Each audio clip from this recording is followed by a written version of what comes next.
नमस्ते बच्चों, आज हम पढ़ेंगे अपनी पुस्तक अवनी का पाठ दया की देवी। बच्चों, हमारे समाज में बहुत से ऐसे लोग हैं जो दूसरों के लिए बेहद परोपकारी होते हैं, दूसरों की सेवा करते हैं और उनकी सेवा में ही अपना तन मन धन समर्पित कर देते हैं। आज के पाठ में हम एक ऐसी ही महिला के बारे में पढ़ रहे हैं, मदर टेरेसा, जो दया, सेवा और त्याग की देवी थी। इस पाठ में हम इनके इन्हीं गुणों के बारे में पढ़ेंगे। इन्हीं गुणों के बारे में यहाँ बताया गया है जो ऐसे लोगों की सेवा में उन्होंने अपना जीवन लगा दिया जो हर तरफ से ठुकराए गए थे। मतलब जो बीमार लोग होते हैं ना, उनके घर वाले, उनके अपने सगे संबंधी भी उनकी सेवा नहीं करना चाहते, तो ऐसे लोगों को वो घर से निकाल देते हैं। तो मदर टेरेसा ने उन ऐसे लोगों की सेवा की जिनके परिवार वालों ने भी उन्हें नहीं अपनाया। सचमुच ये कोई दिव्य प्रेरणा शक्ति थी। इन्हें इनकी सेवा के लिए भारत रत्न, नोबेल पुरस्कार भी प्रदान किया गया था। लेकिन उनकी सेवा के आगे ये सभी पुरस्कार जो हैं ये आभाहीन है। आभाहीन मतलब इनकी जो सेवा है उसके बदले में हम इन्हें कोई भी पुरस्कार नहीं दे सकते, वह अनमोल है, अतुलनीय है। तो शुरू करते हैं बच्चों ये पाठ। मदर टेरेसा मानवता की एक सच्ची सेविका के रूप में जानी जाती हैं। मानवता यानी इंसानियत। जो भी व्यक्ति दूसरों की सेवा करता है, परोपकार करता है, दूसरों के दुख में शामिल होता है, वो मानवता का सच्चा सेवक होता है। 1946 ईस्वी की बात है। यह सितंबर माह की 10 तारीख की शाम थी। सेंट मेरी हाई स्कूल कलकत्ता की प्रधानाध्यापिका विद्यालय से घर जा रही थी। मतलब एक घटना के बारे में बता रहे हैं जो 10 सितंबर 1946 को घटी थी। तो बता रहे हैं कि सेंट मेरी कॉन्वेंट स्कूल की एक प्रधानाध्यापिका थी जो अपने विद्यालय से घर जा रही थी। उन्होंने देखा कि एक औरत सड़क के किनारे पड़ी कराह रही है। कराहना मतलब दर्द के मारे उसके मुंह से आवाजें आ रही थी, चीख रही थी धीरे धीरे, तो उसको कराहना बोलते हैं बच्चों। उसके कपड़े फटे पुराने और गंदे हैं, उसका शरीर फोड़े फुंसियों से भरा पड़ा है, उसके शरीर पर मक्खियां चिपक रही हैं, चींटियां रेंग रही हैं, लेकिन उसमें इतनी शक्ति नहीं है कि वे मक्खियों और चींटियों को वो भगा सके। उन्हें लगा कि वह स्त्री शायद कुछ ही देर जिंदा रहे। उनका हृदय रो उठा। वह उसे अस्पताल में भर्ती कराने ले गई, पर अस्पताल के अधिकारियों ने उसे भर्ती करने से मना कर दिया। लेकिन वे अड़ गई और उसे दाखिल करा करके ही उसने दम लिया। रात में अचानक उनकी नींद खुल गई। उन्हें लगा जैसे ईसा मसीह उनसे कह रहे हों। बच्चों को पढ़ाने के लिए बहुत से अध्यापक और अध्यापिकाएं हैं, पर दीन दुखियों की सेवा करने वाला शायद ही कोई है। तुम उनकी देखभाल और सेवा करो। मतलब यहाँ पर बता रहे हैं कि एक महिला जो उसे रास्ते में पड़ी हुई मिली, उसका शरीर काफी दीनहीन जर्जर हालत में था। फोड़े फुंसियां हो गए थे, उस पर चींटियां चल रही थी, मक्खियां उन्हें खा रही थी, पर उस औरत में इतनी ताकत नहीं थी कि वो अपने शरीर पर से उन मक्खियों और चींटियों को हटा सके। ऐसी दयनीय हालत में मदर टेरेसा ने उन्हें अस्पताल में भर्ती कराया और जब वो रात को सो रही थी तो अचानक उन्हें लगा कि ईसा मसीह उनके सामने आए हैं और उन्हें ये उपदेश दिया है कि संसार में शिक्षा देने के लिए तो बहुत से अध्यापक हैं, पर दीन दुखियों की सेवा करने वाला कोई नहीं। इसलिए तुम्हारा क्या उद्देश्य है? तुम दीन दुखियों की सेवा करो। उनकी यह रात बड़ी कठिनाई से बीती। सुबह विद्यालय में आते ही उन्होंने अपना इस्तीफा सौंप दिया। इस्तीफा यानी उन्होंने अपना त्यागपत्र दे दिया कि मैं अब ज्यादा नौकरी आगे नहीं करूंगी। विद्यालय के अधिकारी बहुत हैरान थे। उन्होंने उनसे इस्तीफा वापस लेने के लिए बहुत प्रयत्न किए, लेकिन वे अपने निश्चय पर अडिग रही। निश्चय पर अडिग रहना मतलब दृढ़ रहना। उन्होंने सोच लिया था कि ईसा मसीह ने जो उन्हें रात में आकर कहा है वो बिल्कुल वैसा ही करेंगे। इसके लिए सबसे बड़ी कठिनाई थी कलकत्ता जैसे घनी आबादी वाले शहर में स्थान पाना। मतलब बहुत बड़ा शहर है कलकत्ता बच्चों, और उसकी जो जनसंख्या है वो भी बहुत ज्यादा है। तो इतनी भीड़ भाड़ वाले शहर में उन्हें कौन सी जगह मिलेगी जहां पर रहकर के वो दीन दुखियों की सेवा कर सके। मैं सभी सरकारी दफ्तरों में भाग दौड़ करती रही, बड़े बड़े अधिकारियों से मिलती रही और मिन्नतें करती रही कि कोई ऐसा स्थान दे दीजिए जहां वृद्ध आराम कर सके। मतलब यहाँ पर मदर टेरेसा के शब्दों में कहा गया है कि वे बहुत घूमी, इधर उधर कितने सारे सरकारी दफ्तरों में गई, वहां पर उन्होंने बहुत प्रार्थना की, गिड़गिड़ाई कि उन्हें कोई एक ऐसी जगह दे दो जहां पर वो बुजुर्गों के साथ रहे, उनकी सेवा कर सके और उन्हें रहने का एक ठिकाना मिल सके। आखिर उन्हें काली मंदिर के पास एक धर्मशाला में थोड़ा सा हिस्सा मिल ही गया। वहां उन्होंने अपना पहला आश्रम खोला। मतलब कलकत्ता में काली मंदिर के पास एक धर्मशाला थी, जहाँ का थोड़ा सा हिस्सा उन्हें दीन दुखियों की सेवा करने के लिए, उन्हें वहाँ पर ठहराने के लिए मिल गया। उन्होंने आश्रम का नाम रखा निर्मल हृदय। बच्चों, ये प्रश्न आ सकता है कि मदर टेरेसा ने अपना जो पहला आश्रम खोला था उसका नाम क्या रखा था? तो उसका नाम है बच्चों निर्मल हृदय, जहाँ देश, धर्म, जाति, रंग, रूप आदि का कोई बंधन ना हो। मतलब कोई भी व्यक्ति वहां पर आकर रह सकता है, चाहे वो किसी भी देश का हो, किसी भी धर्म का हो, किसी भी जाति का हो, किसी भी रंग का हो, कोई भी वहां पर आकर रह सकता था।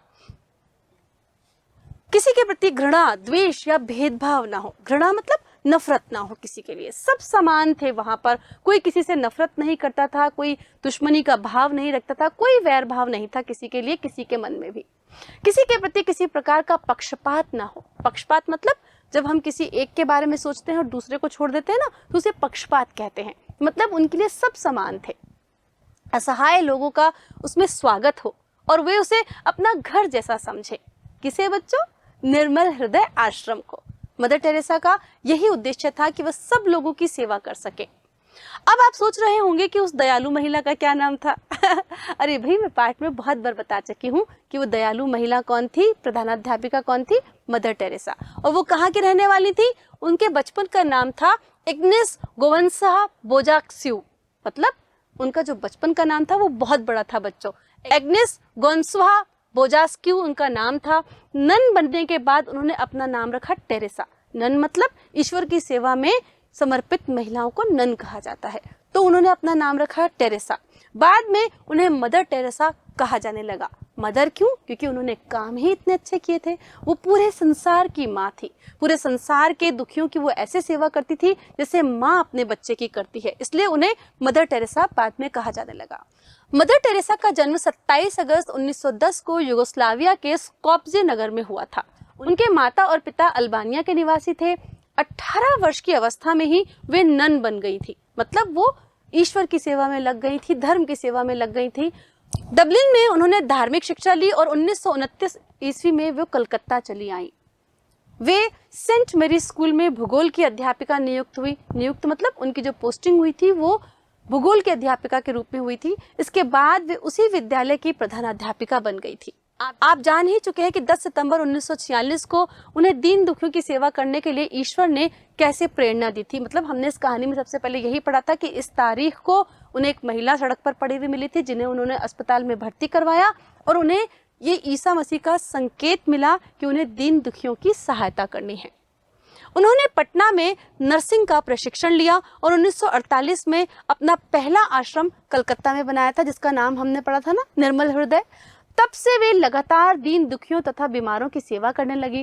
इस समय उनकी संस्था अनेक विद्यालय, अस्पताल और कुष्ठ निवारण केंद्र, अनाथ आश्रम और वृद्धों तथा जीवन से हताश व्यक्तियों के लिए शरण स्थली चला रही हैं। मतलब जो उनके द्वारा संस्था स्थापित की गई थी वो आज भी बुजुर्गों की सेवा के लिए काम कर रही है, बीमारों के लिए काम कर रही है। उन्होंने बहुत से अस्पताल बनाए हैं।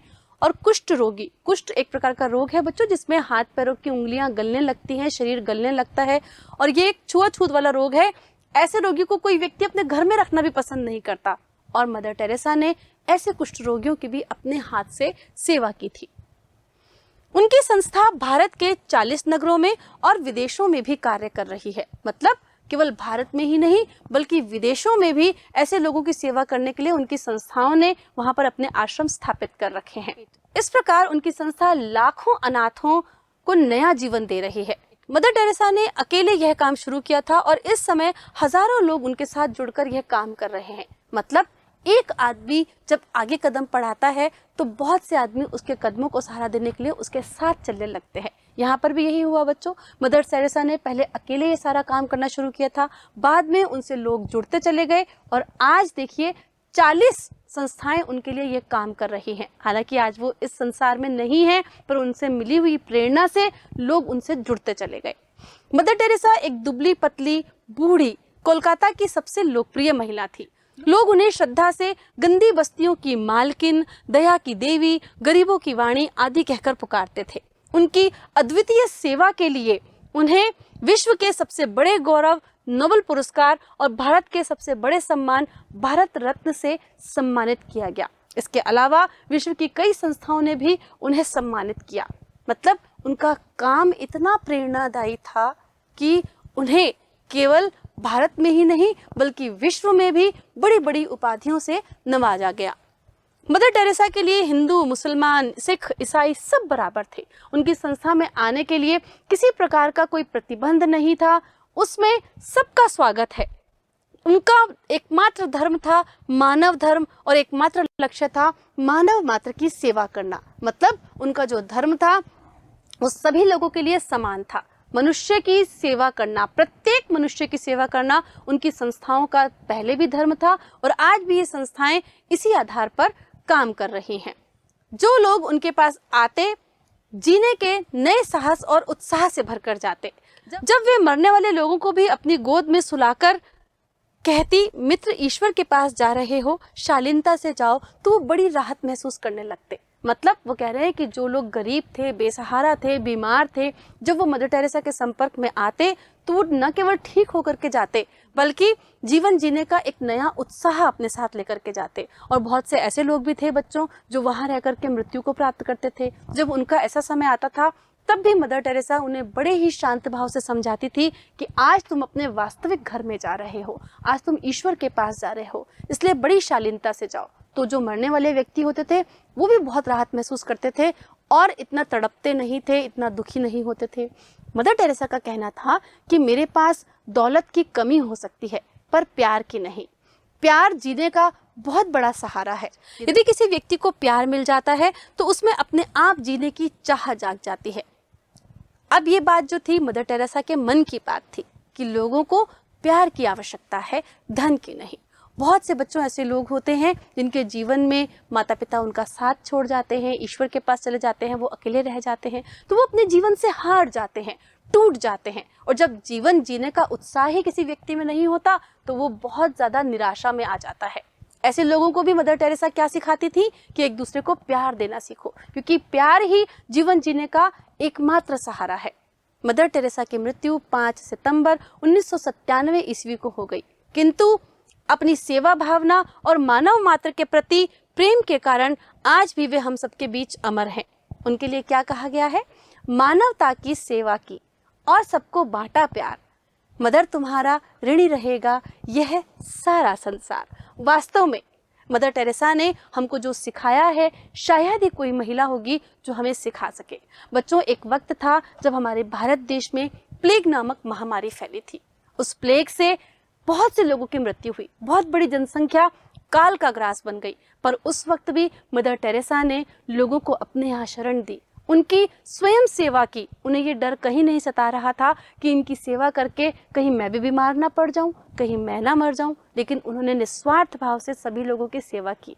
और समस्त विश्व में आज भी यह प्रेरणा हम लोगों के बीच विद्यमान है, घर कर गई है। और जिन लोगों ने कभी किसी मानव मात्र की सेवा नहीं की, उन्हें भी सोचना चाहिए कि संसार जो है वो बहुत सारे जीवों से भरा पड़ा है, तो हमें एक दूसरे के लिए परोपकार की भावना अपने मन में रखनी चाहिए।